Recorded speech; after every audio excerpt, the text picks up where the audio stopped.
Good afternoon and welcome to the second episode of Mental Health Matters, Returning to Resilience.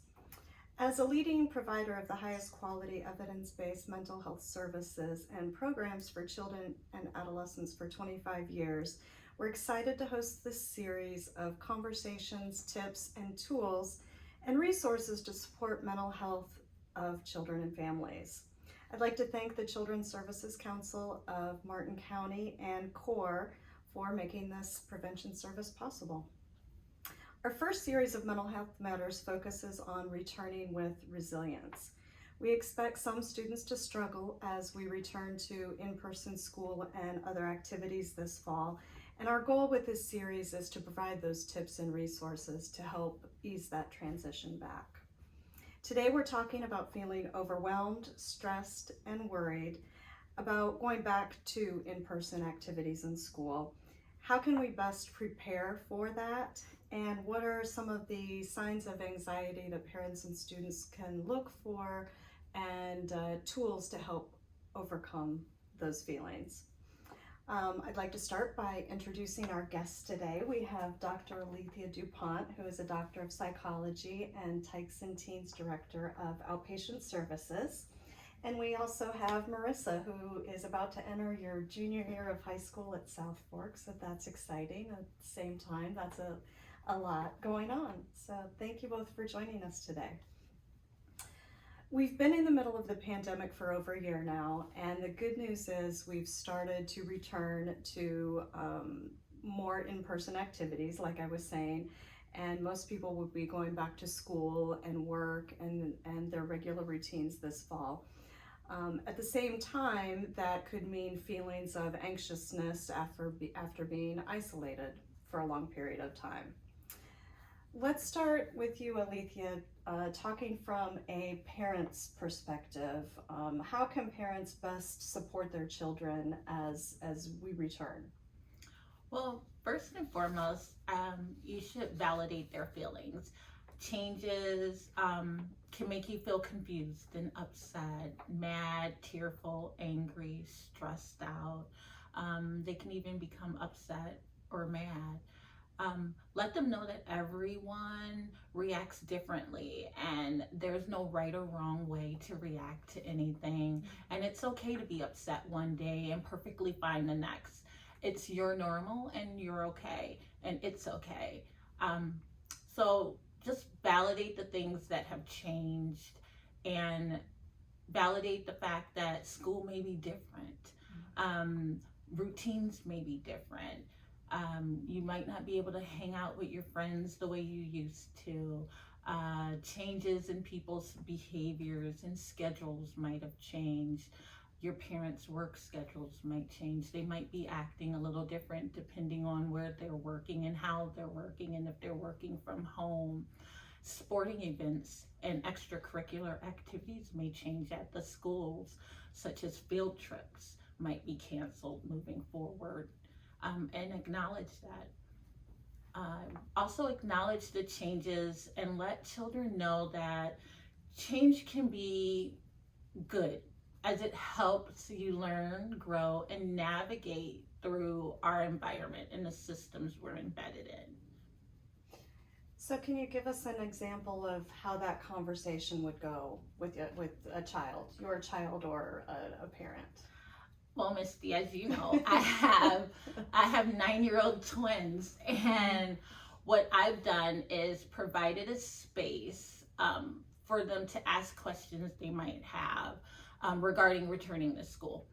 And I encourage them to share how they feel about the new changes they may be anticipating. And I encourage them to share how they feel about the new changes, and I had this conversation with them weeks prior. That way they can adjust and prepare and work through whatever disappointments they may have. So starting those conversations now and not waiting until 7 o'clock the morning of the first day of school. Definitely way before school resumes. That way we can process them together as a team. Okay. How else can parents support their children during this transition time? Well, There's going to be disappointment and grief. Many of us have experienced all types of grief during this time and different types of loss. Encourage them to share how they feel. Make it a regular routine, weekly. As they are things are constantly changing, especially in this environment.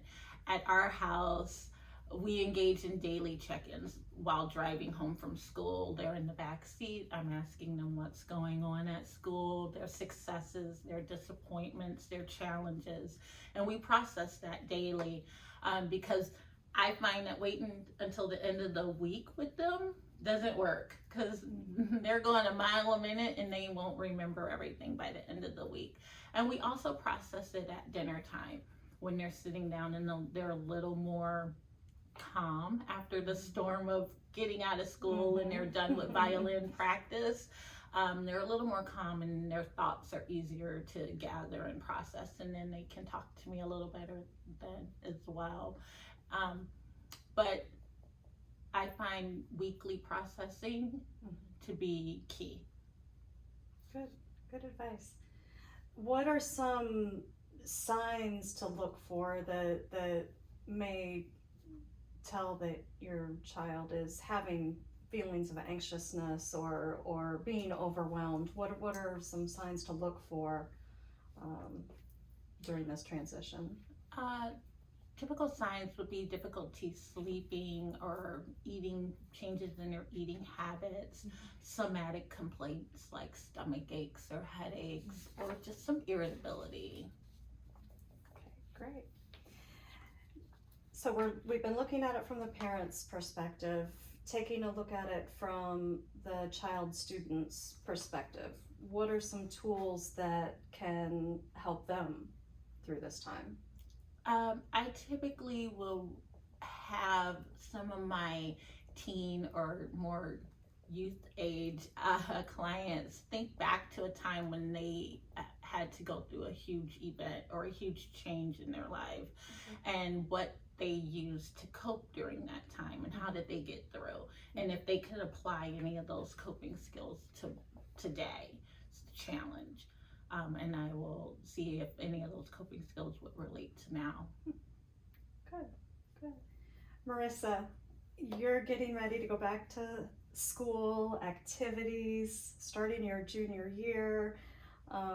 You're going to be not only doing your high school classes, but also taking college level classes. That's a lot coming up. Can you kind of share some tips and tools that you're working on that are helping you get ready for this back to school? Tips and tools I like to use are reading, listening to music. I like to think about my friends and family, especially my pets. My pets are my pride and joy. So if I'm able to think about them throughout the day, it just calms me down, and I'm just like, yeah, I want to go hang out with my dogs. They're like they're my dopamine. They bring me happiness. That's great. Thank you. Sounds like you have some great tools. I'm sure Dr. DuPont has been part of helping you with that. Thank you for sharing.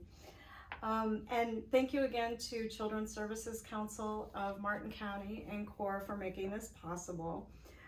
And thank you to all of you for joining us for Mental Health Matters. For those of you not on Facebook, we have been asked, if you're not on Facebook, you're still able to watch the series. We will have them posted on our website at Tykes&Teens.org following each of the episode. Our next episode is on Wednesday, July 28th at 1 p.m., where we'll be discussing how to know if you're depressed or just down, if you're just a little sad or depressed, and signs to look for and tools to use for that. So, Alethea, Marissa, any final closing comments? Well, children and youth are resilient, Misty. They bounce back and emerge stronger than before. What we need to remember is that helping children overcome their disappointments help them become more resilient, and it helps build their resilience, and they have the capacity to adapt under any type of difficult circumstances. when they are surrounded by a loving caregiver, and especially a caregiver who protects them and one that models healthy problem solving skills and coping skills. And that's all they need. Great. Well, thank you both. Thank you, Marissa, and all the best with heading back to school and all of your Thank you. activities. Thank you.